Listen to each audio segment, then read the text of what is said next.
So we've been looking at inventory and how to calculate inventory, and inventory is a very, very important piece of financial analysis and interpretation of a company. You can look at the inventory, see what's happening with it, and kind of see if the company's doing well or if there's room for improvement. Also to compare from year to year, even month to month, to see how a company is doing. So that's what we're going to be talking about today. So when we talk about inventory management, there are some things that we need to keep in mind. So companies have to have a balancing act here.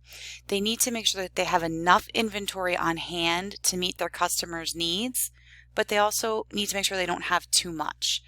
So if they don't have enough inventory on hand, they could lose sales. Customers could go to a competitor. But if they have too much on hand, there are some things that can happen, such as tying up their funds, like they spent all their money on inventory when they could have been using it for other things. There's an increased expense to having too much inventory, and you also risk losses because, sometimes the price of things goes down, or if something becomes damaged, or customers decide they no longer like things. Okay, I'm just learning that skinny jeans are like a thing of the past now. I am not sure what's happening. Right? So if you have a store and you have a high stock of skinny jeans, well, now it seems like the girls are all wearing mom jeans that they all used to make fun of, right? So you have all of this leftover inventory that now you're gonna have to sell at a loss. So there are two measures that are used to analyze the efficiency and effectiveness of inventory management, and they are the inventory turnover and the number of days sales in inventory. So that's a mouthful, right? It sounds kind of funny, but these are both ratios that we compute, okay? So let's take a look at the inventory turnover. Inventory turnover measures the relationship between the cost of the merchandise sold and the amount of inventory carried during the period. And when we look at the inventory turnover ratio, we are looking for a higher number, okay? The higher the number, the better. All right, so the formula for that is to take the cost of merchandise sold and divide it by the average inventory. So here we have an example for the year ended March 28th, 2009. I'm sorry, February 28th, 2009 and March 1st, 2008. The first thing we see here is the cost of merchandise sold for each year, and then we get the inventories, both the beginning of the year inventories and the end of the year inventories. So the first step in calculating inventory turnover is to calculate the average inventories for each year. To do that, you add the beginning plus the ending and divide by 2. Beginning plus the ending and divide by 2.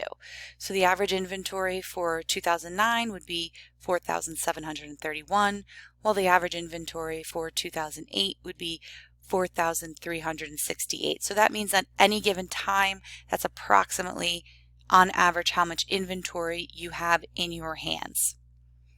So to calculate the inventory turnover, we take the cost of merchandise sold divided by the average inventory. So the cost of merchandise sold comes from the top, and then the average inventory we just calculated, and when we divide those two, we get the inventory turnover ratio.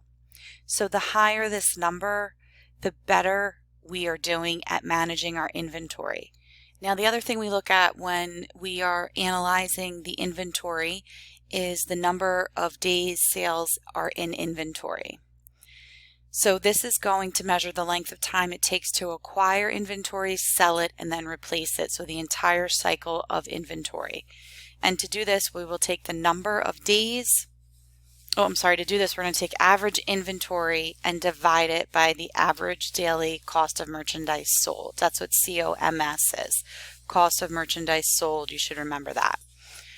So if we look at this information, we have the cost of merchandise sold located for 2009 and 2008. To calculate the average daily cost of merchandise sold, we take that number and divide it by 365 because there are 365 days in the year. And we find in 2009 it was 93, and in 2008 it's 84.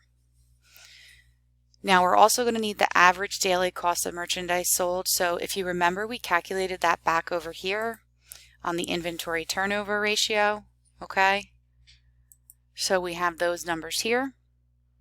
And so to get the number of days sales is in inventory, we take that average inventory and divide it by the average daily cost of merchandise sold. And we get on average how long something is in our inventory. Okay, so for 2009 it was 51 days, and 2008 it was 52. So with this ratio, we're looking for the lower number. The lower we have something, the quicker we're turning it over, the more money we could be making to make room for other inventory, possibly updating to the newest and latest trends. So let's go ahead and try calculating these together. If you can open the inventory ratio practice file, and then we will complete that together. Let's practice calculating these inventory ratios. Okay, so the first one will be the inventory turnover. And if you recall, that measures the relationship between the cost of merchandise sold and the amount of inventory carried during the period. Okay, so in order to calculate inventory turnover, we first have to calculate average inventory. And if you recall, to get that, we are going to take the beginning inventory, so I will do 2012 here, and add to it the end of the year inventory, and then divide the sum by 2. And we'll do the same thing for 2011.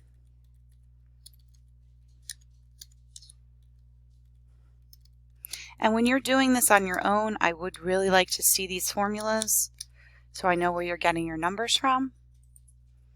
And the average inventory for 2012 is going to be $270,000. And 2011 will be $205,000. And now that we have the average inventory, we can use that to calculate the inventory turnover. So we're going to take the beginning of the year inventory and divide it by the average inventory. And we will do the same thing for year 2011.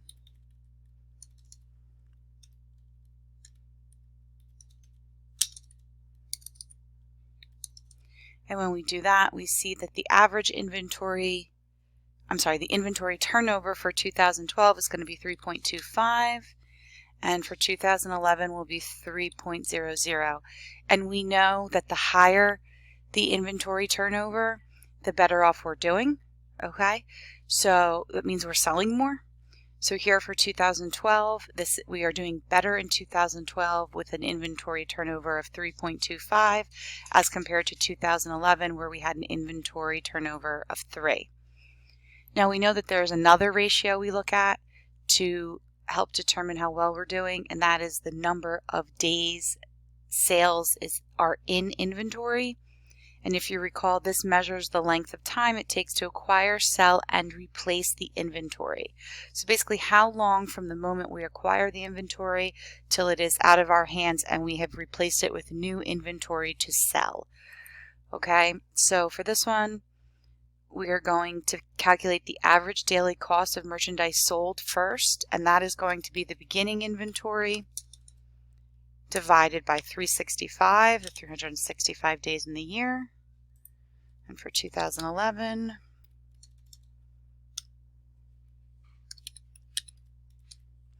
and when we do that, we find that the average daily cost of merchandise sold in 2012 is going to be $2,404, while in 2011 it is going to be $1,685.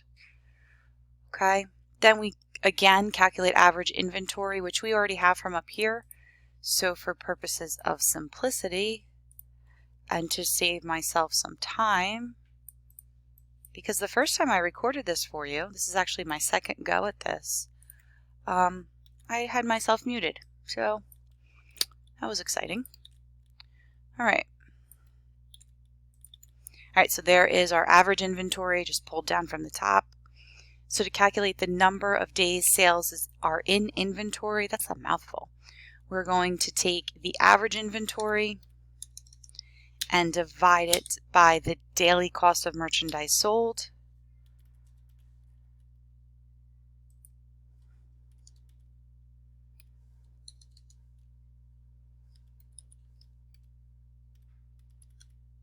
And we find it's 112.3 days, so not quite 113 days.